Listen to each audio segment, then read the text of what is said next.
कहानी सीख जो जीवन बदल दे। एक राजा था जिसका नाम रामधन था। उनके जीवन में सभी सुख थे, राज्य का काम काज भी ऐशो आराम से चल रहे था। राजा के नैतिक गुणों के कारण प्रजा भी बहुत प्रसन्न थी, और जिस राज्य में प्रजा खुश रहती है वहाँ की आर्थिक व्यवस्था भी दुरुस्त होती है। इस प्रकार हर क्षेत्र में राज्य का प्रवाह अच्छा था। इतने सुखों के बाद भी राजा दुखी था, क्योंकि उसकी कोई संतान नहीं थी। यह गम राजा को अंदर ही अंदर सताता रहता था। प्रजा को भी इस बात का बहुत दुख था। वर्षों के बाद राजा की यह मुराद पूरी हुई और उसे एक पुत्र की प्राप्ति हुई। पूरे नगर में कई दिनों तक जश्न मना, नागरिकों को राजमहल में दावत दी गई। राजा की इस खुशी में प्रजा भी झूम रही थी। समय बीतता जा रहा था। राजकुमार का नाम नंदन सिंह रखा गया। पूजा पाठ एवं इंतजार के बाद राजा को संतान प्राप्त हुई थी, इसलिए उसे बड़े लाड प्यार से रखा जाता था। लेकिन अति किसी बात की अच्छी नहीं होती। अधिक लाड़ ने नंदन सिंह को बहुत बिगाड़ दिया था। बचपन में तो नंदन की सभी बातें दिल को लुभाती थी, पर बड़े होते होते यही बातें बदतमीजी लगने लगती हैं।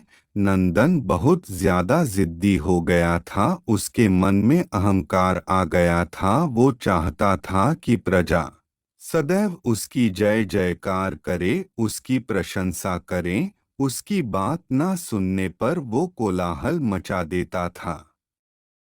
बेचारे सैनिकों को तो वो पैर की जुती ही समझता था। आए दिन उसका प्रकोप प्रजा पर उतरने लगा था। वो खुद को भगवान के समान पूजता देखना चाहता था। आयु तो बहुत कम थी, लेकिन अहम कई गुना बढ़ चुका था। नंदन के इस व्यवहार से सभी बहुत दुखी थे। प्रजा आए दिन दरबार में नंदन की शिकायत लेकर आती थी, जिसके कारण राजा का सिर लज्जा से झुक जाता था। यह एक गंभीर विषय बन चुका था। एक दिन राजा ने सभी खास दरबारियों एवं मंत्रियों की सभा बुलवाई और उनसे अपने दिल की बात कही कि वे राजकुमार के इस व्यवहार से अत्यंत दुखी हैं। राजकुमार इस राज्य का भविष्य हैं। अगर उनका व्यवहार यही रहा तो राज्य की खुशहाली चंद दिनों में ही जाती रहेगी। दरबारी राजा को सांत्वना देते हैं और कहते हैं कि आप हिम्मत रखें, वरना प्रजा निस्सहाय हो जाएगी। मंत्री ने सुझाव दिया कि राजकुमार को एक उचित मार्गदर्शन एवं सामान्य जीवन के अनुभव की जरूरत है। आप उन्हें गुरु राधागुप्त के आश्रम भेज दीजिए। सुना है वहां से जानवर भी इंसान बनकर निकलता है। यह बात राजा को पसंद आई और उसने नंदन को गुरु जी के आश्रम भेजा।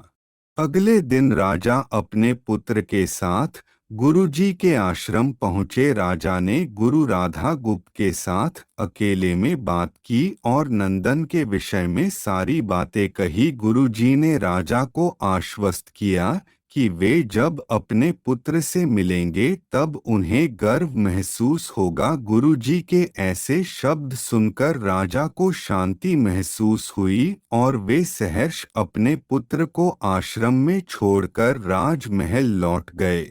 अगले दिन सुबह गुरु के खास चेले द्वारा नंदन को भिक्षा मांगकर खाने को कहा गया, जिसे सुनकर नंदन ने साफ इनकार कर दिया। चेले ने उसे कह दिया कि अगर पेट भरना है तो भिक्षा मांगनी होगी और भिक्षा का समय शाम तक ही है, अन्यथा भूखा रहना पड़ेगा। नंदन ने अपनी अकड़ में चेले की बात नहीं मानी और शाम होते होते उसे भूख लगने लगी, लेकिन उसे खाने को नहीं मिला। दूसरे दिन उसने भिक्षा मांगना शुरू किया। शुरुआत में उसके बोल के कारण उसे कोई भिक्षा नहीं देता था, लेकिन गुरुकुल में सभी के साथ बैठने पर उसे आधा पेट भोजन मिल जाता था। धीरे धीरे उसे मीठे बोल का महत्व समझ आने लगा और करीब 1 महीने बाद नंदन को भरपेट भोजन मिला, जिसके बाद उसके व्यवहार में बहुत से परिवर्तन आए। इसी तरह गुरुकुल के सभी नियमों ने राजकुमार में बहुत से परिवर्तन किए, जिसे राधा गुप्त जी भी समझ रहे थे। एक दिन राधा गुप्त जी ने नंदन को अपने साथ सुबह सवेरे सैर पर चलने कहा। दोनों सैर पर निकल गए। रास्ते भर बहुत बातें की। गुरु जी ने नंदन से कहा कि तुम बहुत बुद्धिमान हो और तुम में बहुत अधिक ऊर्जा है, जिसका तुम्हें सही दिशा में उपयोग करना आना चाहिए। दोनों चलते चलते एक सुंदर बाग में पहुंच गए, जहां बहुत सुंदर सुंदर फूल थे, जिनसे बाग महक रहा था। गुरुजी ने नंदन को बाग से पूजा के लिए गुलाब के फूल तोड़ने कहा।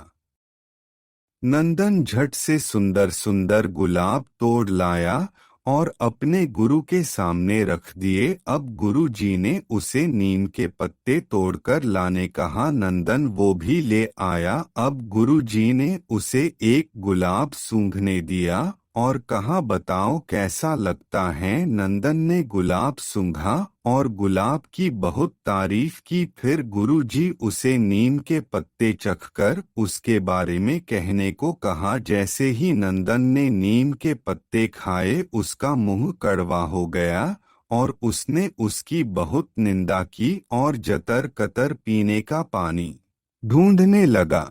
नंदन की यह दशा देख गुरुजी मुस्कुरा रहे थे। पानी पीने के बाद नंदन को राहत मिली। फिर उसने गुरुजी से हंसने का कारण पूछा। तब गुरुजी ने उससे कहा कि जब तुमने गुलाब का फूल सूंघा तो तुम्हें उसकी खुशबू बहुत अच्छी लगी और तुमने उसकी तारीफ की, लेकिन जब तुमने नीम की पत्तियां खाई तो तुम्हें वो कड़वी लगी और तुमने उसे थूक दिया और उसकी निंदा भी की। गुरुजी से नंदन को समझाया, जिस प्रकार तुम्हें जो अच्छा लगता है तुम उसकी तारीफ करते हो, उसी प्रकार प्रजा भी जिसमें गुण होते हैं उसकी प्रशंसा करती है। अगर तुम उनके साथ दुर्व्यवहार करोगे और उनसे प्रशंसा की उम्मीद करोगे तो वे यह कभी दिल से नहीं कर पाएंगे। इस प्रकार जहाँ गुण होते हैं वहाँ प्रशंसा होती है। नंदन को सभी बातें विस्तार से समझ आ जाती हैं और वो अपने महल लौट जाता है। नंदन में बहुत परिवर्तन आता है और वो बाद में एक सफल राजा बनता है। कहानी की शिक्षा। गुरु की सीख ने नंदन का जीवन ही बदल दिया। वो एक क्रूर राजकुमार से एक न्यायप्रिय दयालु राजा बन गया। इस कहानी से हमें यही शिक्षा मिलती है कि हम में गुण होंगे तो लोग हमें हमेशा पसंद करेंगे, लेकिन अगर हम अवगुणी हैं तो हमें प्रशंसा कभी नहीं मिल सकती। ऐसी ही कहानी सुनने के लिए इस चैनल को पसंद और सब्सक्राइब करें। धन्यवाद।